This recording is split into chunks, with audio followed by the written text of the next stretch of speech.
बिस्मिल्लाहिर्रहमानिर्रहीम। अस्सलाम वालेकुम and welcome to my channel. आजकल बारिश का मौसम है और ऐसे मौसम में हमने सोचा क्यों ना कोई डिफरेंट, सादा और देसी बना के खाया जाए। तो इसके लिए आज हम तैयार कर रहे हैं बेसन की रोटी। बेसन की रोटी तैयार करने के लिए हमने यहाँ पर लिया है 2 कप बेसन और 1 कप आटा। इसको हमने अच्छी तरह छान के लिया है।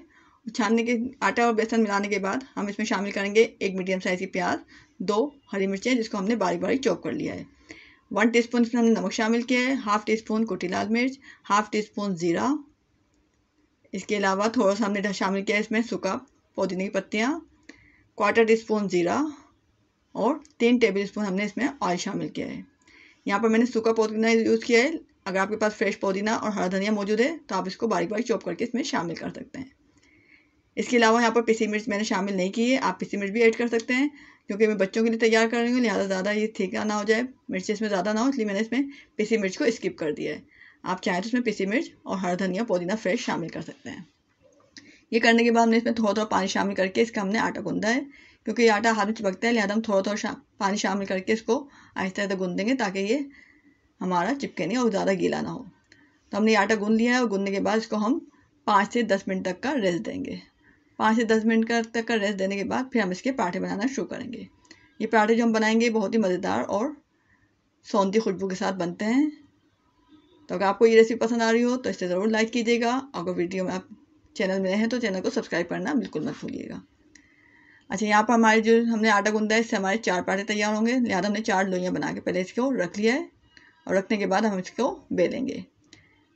बेलते वक्त पहले हमने अपने काउंटर पे थोड़ा सा खुशका लगाया और लगाने के बाद इसको हम अच्छी तरह से अपनी लोई पे मल लेंगे और फिर इसके बाद इसको हम बेलेंगे। बेसन क्योंकि थोड़ा चिपकता ज़्यादा है, लिहाजा हम इसमें अच्छी तरह से खुशका लगाएंगे ताकि ये काउंटर पे या हाथ पे चिपके नहीं। और इस तरह हम इसको आहिस्ता आहिस्ता हाथ से बेल लेंगे। जब तक हम अपना पराठा बेल रहे हैं इस वक्त हमने अपने तवे को भी गर्म होने के लिए रख दिया था।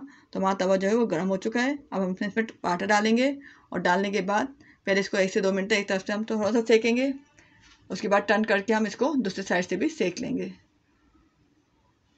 और सेकने के बाद हम इसमें अब लगाएंगे ऑयल। यहाँ पर हमने एक तरफ से लगाया पहले 1 टेबल स्पून ऑयल और उसको अच्छी तरह से फैला दिया।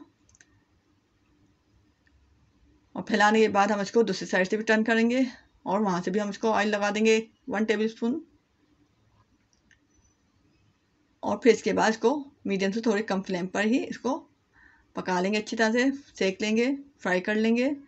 इसको हम स्पून की मदद से दबाते जाते हैं, प्रेस करते जाते हैं ताकि ये अच्छी तरह से सीख जाए।